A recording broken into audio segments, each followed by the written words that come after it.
오늘 봉독한 말씀을 통해서 하나님께서 저와 여러분에게 은혜 주시길 원합니다. 저는 학교에서 현대인과 성서라는 과목을 가르쳐 왔습니다.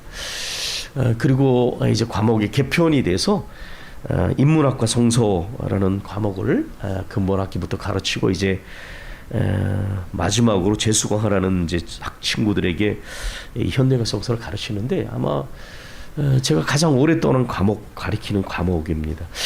그런데 제가 이 과목을 다양하게 여러 학교에서 이제 이 과목을 가르쳐 왔는데 그러다 보니까 느껴지는 것이 뭐냐면 조금 교육의 방향에 있어서 조금 이렇게 정리가 필요하다는 생각이에요. 왜 그러냐면 현대인과 성서 이렇게 제목을 정하면 원래 거기 중심이 성경이잖아요. 근데 한 학기 동안 이론을 가르치는 거예요. 그러니까 정작 성경 자체를 한 번도 보는 일이 없어요. 저는 그건 좀 잘못됐다 그런 생각이 드는 거예요. 현대인과 성서 그러면 이게 무슨 전문 신학을 가르치는 것이 아니라 하나님의 말씀을 소개를 하고 그 말씀이 현대인들이 어떻게 연결되어지는 이게 현대인과 성서인데 뭐 굉장히 많은 철학적 이론을 얘기하고 뭐 이런 얘기하지만 정작 그러는 동안에 성경 본문 자체를 대하는 일이 거의 없었어요. 그래서 제가 이런 문제점을 느끼면서 이제 그 이야기 성경 연구 중심으로 해가지고 교재를 직접 만들어서 학생들하고 이제 성경을 읽고 연극도 하고 그런데 여러분 말씀드렸잖아요. 그 연극을 하면 굉장히 큰 효과가 있다.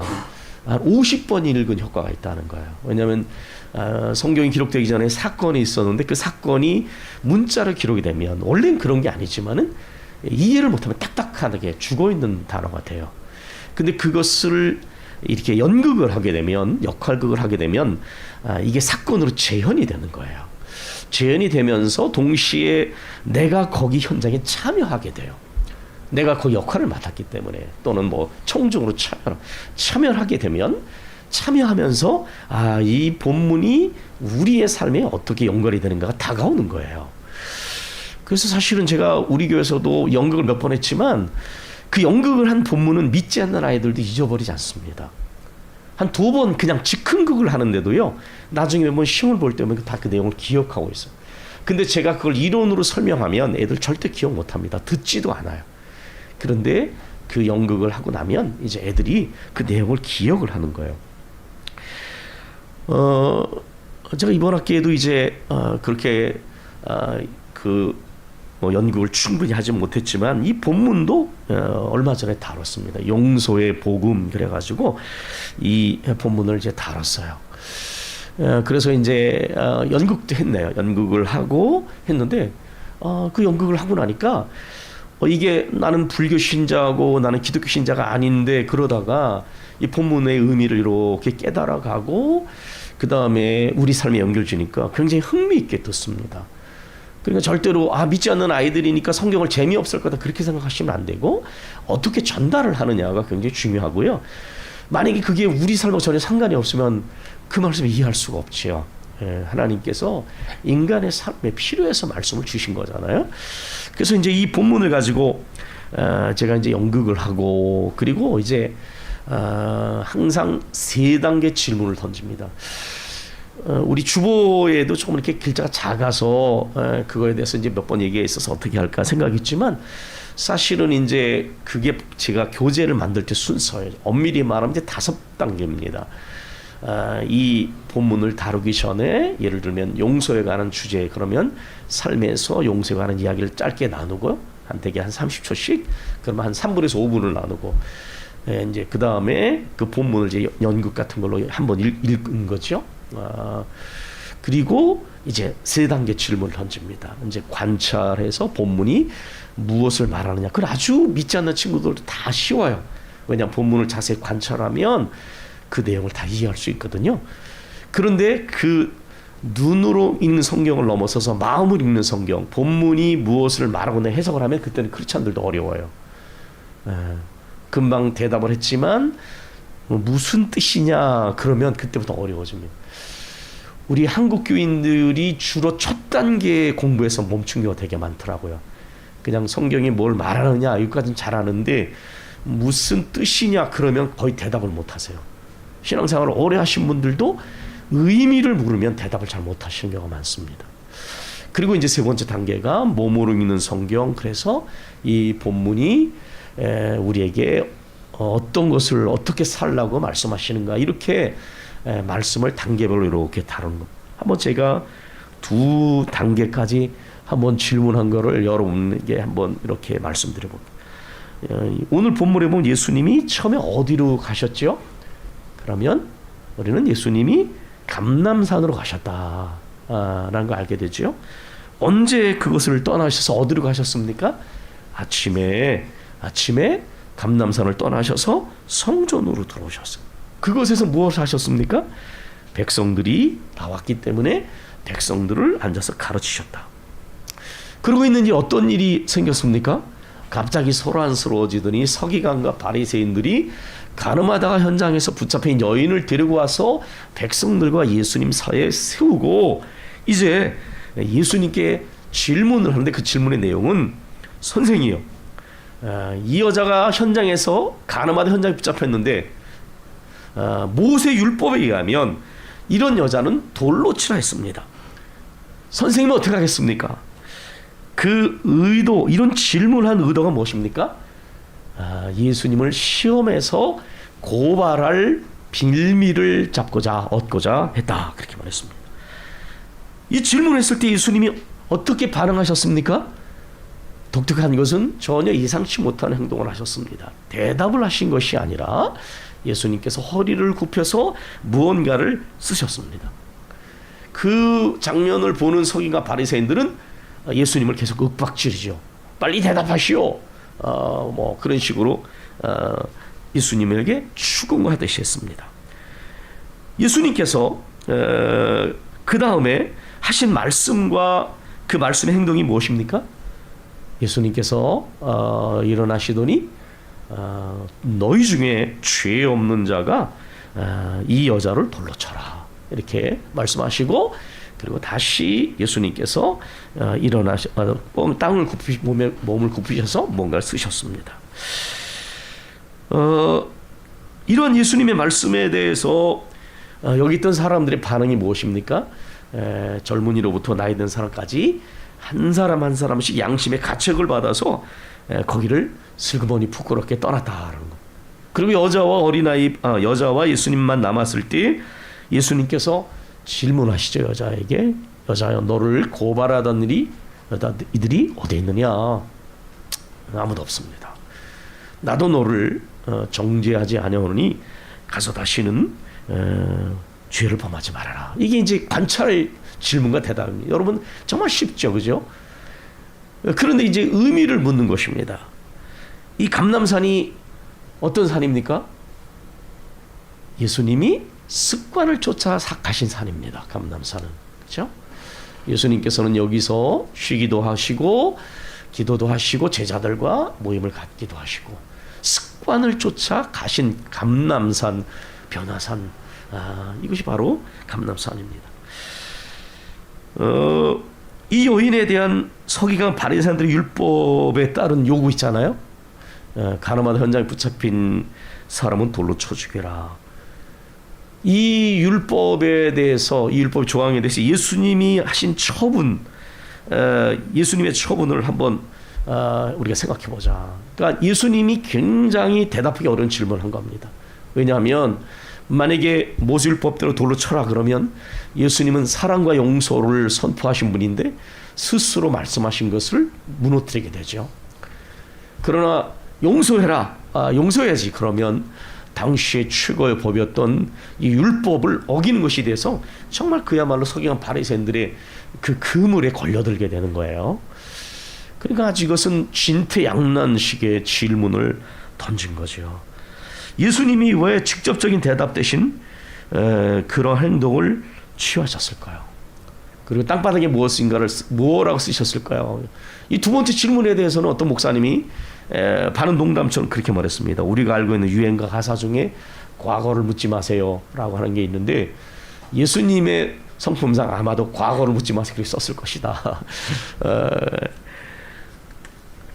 예수님이 왜 그렇게 대답 안 하셨을까요? 이것은 우리가 이따 정리해서 말씀을 드리겠지만, 만약에 예수님이 곧바로 너희 중에 죄 없는 자가 돌로 쳐라 그랬으면 그 군중들이 쳤을 가능성이 많습니다.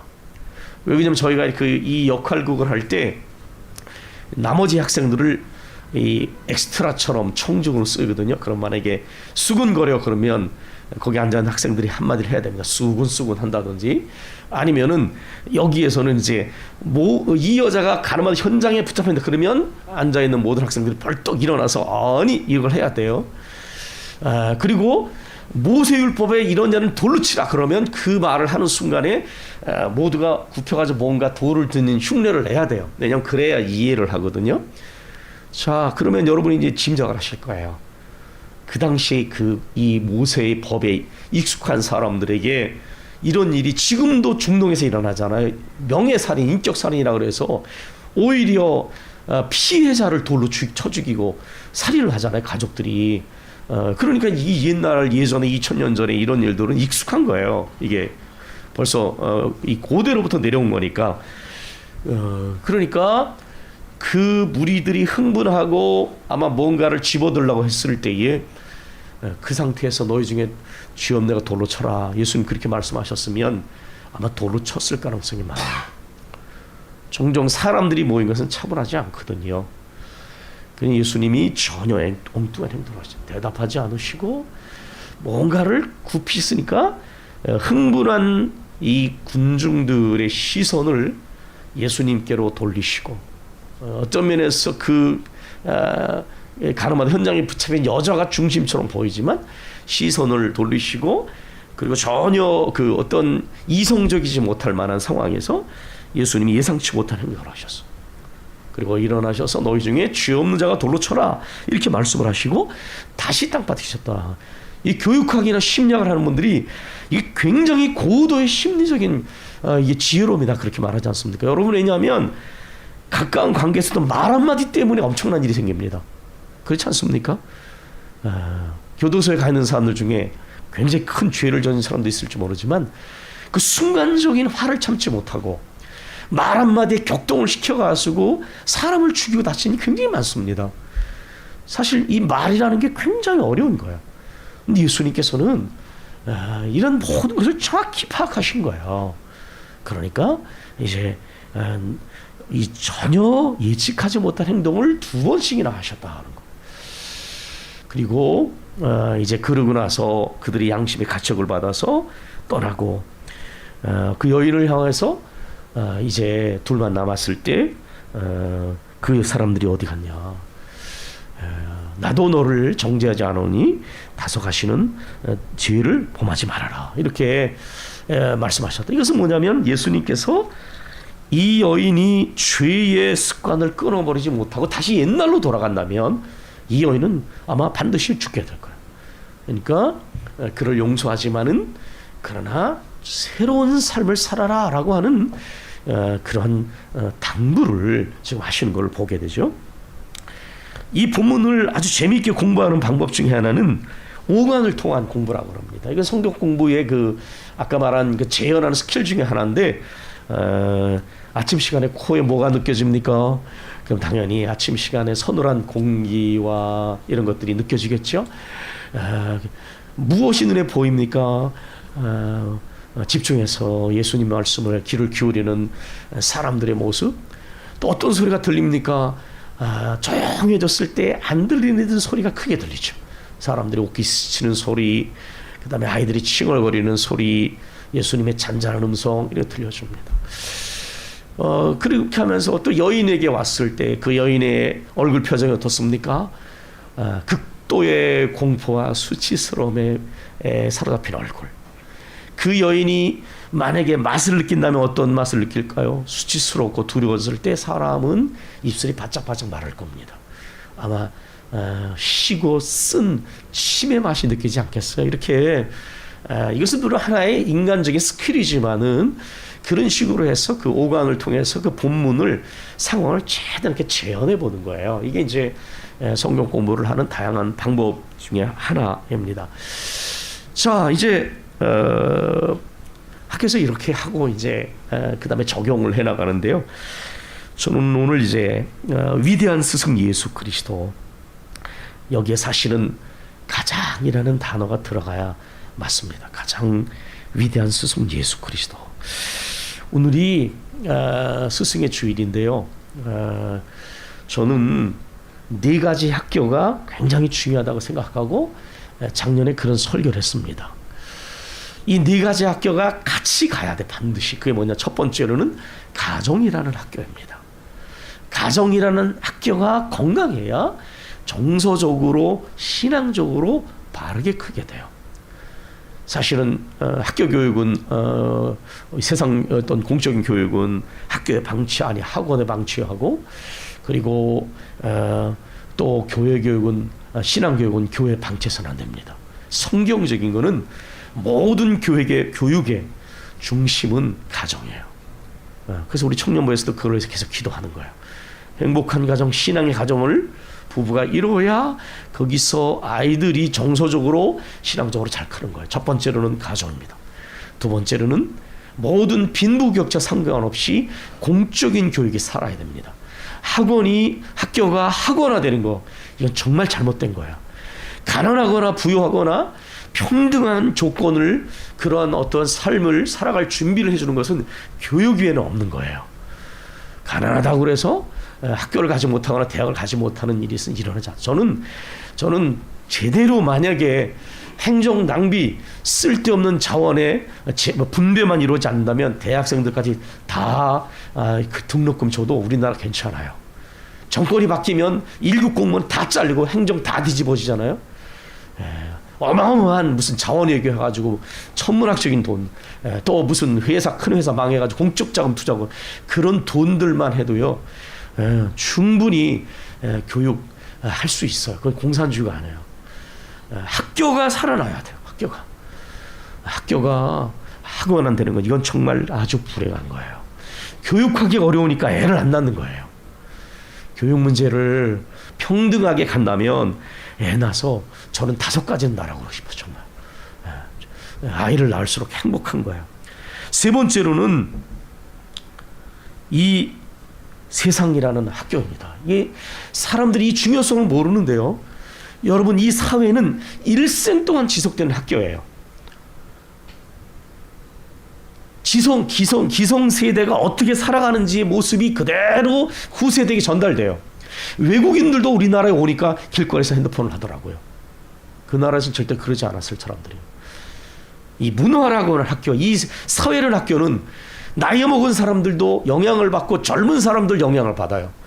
모두가 의식과 무의식의 기성세대와 후세대가 영향을 주고 영향을 받고 서로 영향을 주는 게 이 사회라는 학교예요. 사회가 정직하지 않으면 그 안에 있는 종교도 90%는 정직하지 않습니다. 사회가 정직하면 그 안에 있는 종교인들도 정직해요. 왜냐하면 대부분 거기에 따라가거든요. 그래서 사회라는 학교는 일생을 지속하는 학교예요. 문화가 건강하지 않으면 절대로 건강하지 않습니다. 그럼 네 번째 학교는 무엇일까요? 바로 교회입니다. 신앙을 교육하는 학교. 제가 생각할 때 이혼율 1위, 자살률 1위, 현재 우리나라 상황입니다. 출산율 꼴찌. 가장 아이를 낳지 않는 나라가 우리나라예요.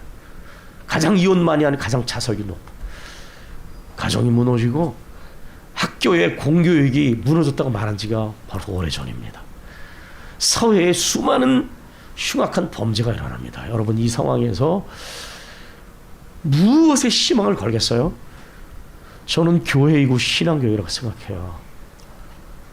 역사를 봐도 모든 암울함이 있을 때, 가정에 문제가 생기고 학교가 무너지고 사회가 부패했을 때도 하나님의 말씀에 따라서 철저하게 무릎을 꿇은 사람들에 있어서 가정이 회복되고 학교가 살아나고 사회가 변화됐어요. 우리는 절대로 조건을 말해서는 안 됩니다. 우리보다 훨씬 더 어려운 역사적 상황과 또 그러한 상황 속에서 교회사를 보고 성경을 보면 그래도 하나님을 의지하면서 떨쳐 일어나 선한 영령을 주신 사람들이 있었어요. 우리는 그런 이들을 바라면서 가야지, 객관적인 조건을 보면서 말해서는 안 됩니다. 그건 세상 사람들이 충분히 말하고 있어. 우리는 하나님의 말씀에 따라서 가야 돼요. 그래서 오늘 이렇게 스승의 주의를 생각하면서 가장 위대한 스승 예수 그리스도, 예수님의 모습을 통해서 몇 가지를 생각해보고, 우리 가르치는 사명을 감당하는 이들을 위해 기도하고, 또 가르치는 이들은 우리 주님의 모습을 따라서 갔으면 좋겠다 하는 생각을 해봅니다. 첫 번째로는 예수님께서는 이 사역에 집중하셨습니다. 마태복음 9장 35절에 보면 두루 다니시며 여러 마을과 촌에 다니시며 회당에서 가르치셨어요. 첫 번째 가르치셨고, 두 번째로는 천국의 복음을 전파하셨고, 세 번째로는 병든 것들과 약한 것을 고치셨습니다. 이것을 모으면 하나님 나라의 사역이에요. 하나님 나라의 사역.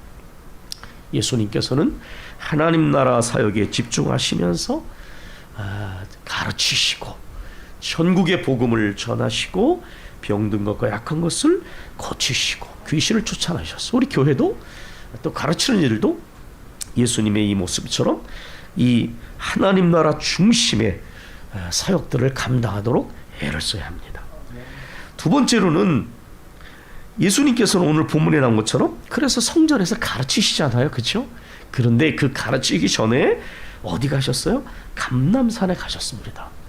감람산 어떤 산이니까 말씀드린 것처럼 예수님이 습관을 따라 가신 산인데, 예수님은 아무리 바빠도 분주할수록 쉬시고 기도하셨어요.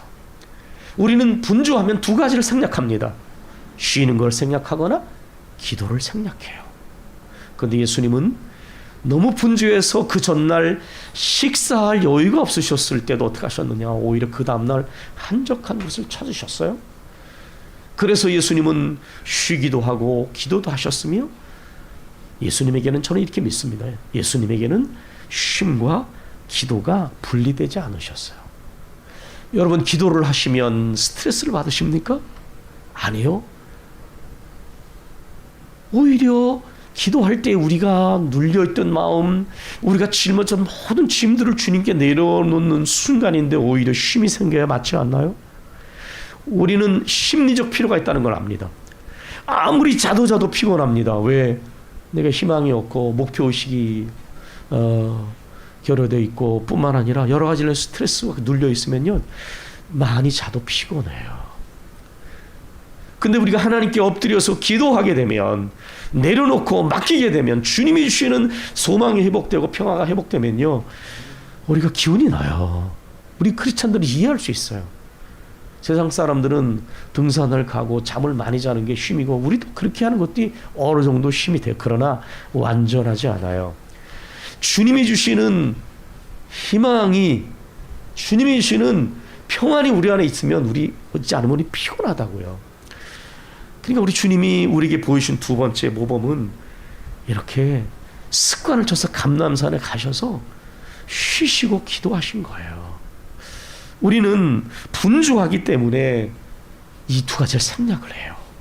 그런데 주님은 더 하셨다는 거예요. 아주 분주했던 그 전날, 그 다음날 아주 여김없이 한적한 곳을 찾으셨어요. 그리고 쉬기도 하시고 기도도 하셨어요. 그렇기 때문에 우리 주님은 아마도 하나님의 아들이시지만, 그렇기 때문에 당신이 걸어갈 이 십자가의 이 사명의 길을 끝까지 걸어가셨다고 저는 믿습니다. 세 번째로는 예수님에게는 일이나 행사가 중요하지 않으셨어요. 예수님에게는 사람이 중요하셨어요. 그것을 어디서 볼 수 있어요? 서기관과 바리새인들이 이 가늠하다 현장 붙잡힌 여자를 끌어왔어요. 근데 이들은 사실 이 여자에 대한 관심 없었어요. 왜 그러냐면 이 여자를 쳐 죽이는 일에 관심이 있어 그냥 죽이면 돼요. 그렇지 않아요? 굳이 왜 여기까지 끌어왔을까요? 그리고 그 남자는 어디 갔을까요? 학생들 그들은 도망갔을 거라고. 그럼 나쁜 놈이지. 저 혼자 살겠다고 도망갔으니. 조금 아까는 사랑한다고 그렇게 말했을 텐데, 두 번째는 그 자리에서 맞아 죽었을 거다. 근데 어쨌든 이 여자만 끌려왔어. 그런데 이 여자에게 사실 관심 있는 게 아니에요. 이 여자는 먹잇감이었어요. 예수님에게 곤란한 질문을 던져서 예수님을 고발하려고 했던 거예요. 그러나 예수님은 이 여인에게 관심이 있으셨어요. 저는 오늘날 얼마나 많은 교회 일들이 사람에 대한 관심보다 행사와 일과 규모에 대한 일로 관심을 바뀌어지는지를 보면서 이건 변질이라고 봅니다. 옆에 사람이 아픔을 당해도 관심 없어. 조그만 교회 별 볼 관심 없어. 사람을 봐야 돼. 여러분도 핸드폰에 미치면 가족의 얼굴이 보이지 않습니다. 밥을 먹을 때 그 시간만큼이라도 대화를 안 하면 언제 대화를 하겠어요? 가족의 마음에 근심이 있고 고통이 있고 옆에 있는 사람의 마음에 괴로움이 있을 때 사랑이 없으면 나만 건강하면 되지 뭐. 나한테만 문제 없으면 이렇게 생각하는. 저는 이번 일 겪으면서 그랬어요. 정말 사랑의 마음을 가지고 관심을 가지고 아파하고 기도해주고 그 마음이 표현이 되는 거예요. 정말 우리 예수님께서는 이 여인에 대한 관심을 가지셨어요. 이 여인에 대한 관심. 하나님 나라는 사람에 대한 관심이지 숫자에 대한 관심이 아닙니다. 일이나 행사에 대한 관심이 아닙니다. 그런데 교회가 행사와 일과 규모와 숫자에 대한 관심이 더 크지 않습니까? 주님은 삭개오 한 사람 때문에 여리고를 찾아가셨어요. 우리는 예수님이 사람에 대한 관심을 가지시고 그래서 이 땅에 오셨고 여리고에 찾아가셨고 이 돌에 맞아 죽을 뻔한 이 여인을 구원하셨다는 것을 우리는 알 수가 있어요. 네 번째, 가장 위대한 스승이신 예수님은 지혜롭고 신중한 교사셨어요. 아까 말씀드린 것처럼 예수님은 여기서 말씀 한마디를 잘못했으면 이 예수님의 말 때문에 그 여인이 돌에 맞아 죽었을 수도 있어요. 만약에 예수님이 체면을 생각하셨다면 내가 곤란하지 않으려면 이 여자를 희생시키면 됩니다. 그래, 모세율법대로 해야지. 그러면 예수님 벗어날 수 있어요. 그렇죠? 왜냐하면 모세율법대로 한 거니까. 그럼 그 여인은 돌에 맞아 죽었을 거예요. 이 무자비한 이 서기관과 바리새인들이 그리고 여기 있는 군중들이 그렇게 안 했겠습니까? 흥분한 군중들이 그렇게 안 했겠습니까? 그랬을 거예요. 예수님께서는 이런 상황을 파악하셨어요. 예수님은 정말 교육학적으로 심리적으로도 우리가 경험하는 모든 관계에서도 그 말 한마디가 평지풍파를 일으키는 일들이 얼마나 많은가요? 그런데 예수님께서는 이 상황에서 아주 지혜롭게 행동하시고 말씀하셨어요. 그래서 사람들이 자기 자신을 돌아보도록, 저는 현대 그리고 한국 사회에 가장 부족한 게 바로 이런 부분이라고 생각합니다. 자기를 성찰할 그런 능력이 없어요. 개혁을 하는 사람들 중에서도 그것이 원수에게 회방골을 주지 않게 해서 반드시 우리 안에서 정리가 되고 반성이 돼야 되는데 우리 편이 잘못하면 어떻게든지 음모론을 끌어들인다든지 변호함, 그건 원수에게 회방골을 주는 거예요. 이건 잘못된 거예요. 제가 아는 한 역사의 위대한 개혁자들은 하나같이 철저하게 자기 관리를 했어요. 보편적인 도덕성 앞에서 자기를 성찰하고 오히려 자기와 자기 편에 더 냉철했습니다. 생각을 해야 돼요. 제대로 개혁을 하려면 정신 차려야 된다고요. 미워서 하는 얘기가 아닌데도 왜 내부 총질을 하냐고 말하고 적군이라고 말하고, 그러니까 수준이 안 되는 거예요. 그러니까 수준이 안 되는 거예요. 내가 잘못을 하면, 우리 편이 잘못을 하면 어린 앞에서라도 사과해야 되는 거예요. 남이 잘못을 하면 관용해야 돼요. 그래 이게 대화가 된다고요. 우리가 잘못하면 어떻게든지 은폐를 하고, 남이 잘못을 하면 어떻게 들춰내면 상쌍방간에 인정을 하겠냐는 거예요. 보편적인 도덕성이 서겠냐고요. 그러니까 성난 군중들 같은 심리는 많아요. 그러나 내 눈에 들보를 봐라. 주님의 말씀은 들려오지 않잖아요. 크리스천들은 생각을 잘해야 된다고 저는 생각해요. 저도 누구 못지않게 합리성을 추구하고 개혁주의자이지만 오늘과 같은 개혁은 아니에요. 그런 개혁은 절대로 성공할 수 없어요.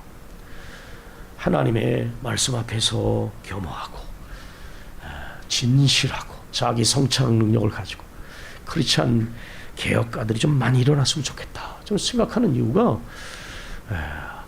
내 잘못을 인정하지 않으면 상대방은 절대로 자기 잘못 인정 안 하고, 그리고 서로의 잘못을 찾아내는 이런 진영 논리에서 빈번하게 일어난 이런 일들은 모두에게 불행한 거예요. 불행한 거예요. 예수님께서는 아주 지혜로운 교사셨어요. 뿐만 아니라 우리 주님은 아주 신중한 교사셨어요. 이 여인을 용서했지만은, 그러나 이 여인이 쉽게 용서받으면 그 다음에는 또 잘못된 죄의 습관을 끊어내지 못할까 하셨어요. 예수님께서 환자를 고치고 말씀하셨잖아요. 내가 다시는 죄를 범하지 마라. 내가 더 심한 병이 생기지 않게 다시는 죄를 범하지 말아라.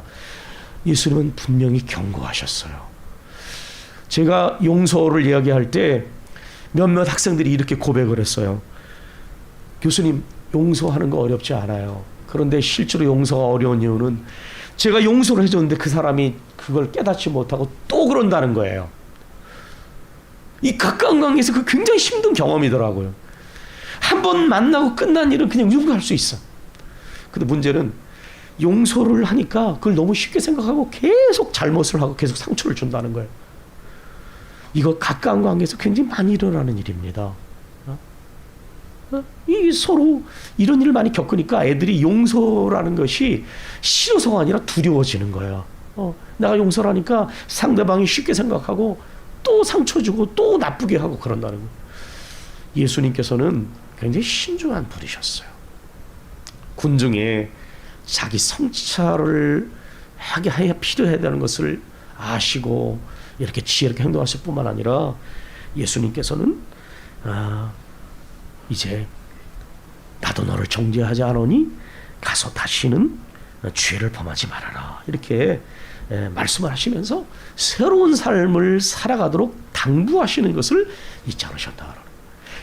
하나님의 말씀은 세상 교육하고는 다른 면이 분명히 있습니다. 그래서 우리는 물론 이 세상에서도 좋은 것들이 있어요. 제가 비판을 했지만 개혁적인 세상 안에도 좋은 게 당연히 있죠. 그러나 그것을 넘어서서 하나님의 말씀에 따라서 그 모든 인간의 이념들이 비판이 되어지고 또 성찰이 되어지고 이렇게 가는 것이 필요한데요. 말씀을 이제 마치면서 참 어려운 시대를 우리가 살고 있습니다. 아까 말씀드린 이 네 가지 학교들이 위기를 경험하고 있습니다. 그러나 저는 가장 큰 위기는 네 번째 학교가 역할을 못하는 겁니다. 이렇게 가정이 무너지고 그리고 공교육이 죽어가고 세상의 문화가 그 거대한 물결이 우리 힘으로 어떻게 할 수 없다고 느껴질 때도 우리 크리스찬들은 좌절해서는 안 됩니다. 우리 크리스찬들은 말씀으로 돌아가야 합니다. 그리고 주님이 우리에게 보여주신 모범을 쫓아야 합니다. 철저하게 엎드려 기도하면서 이런 상황에 눌리거나 타협하지 않고 회복시켜 나가고 치유하고 하나님의 말씀을 가르치는 일을 해나가야 합니다. 오늘 오후에도 기도하겠지만 여러분 어려운 시대인 것은 분명합니다. 그러나 우리 주님은 모든 것의 주권자이시지 않습니까?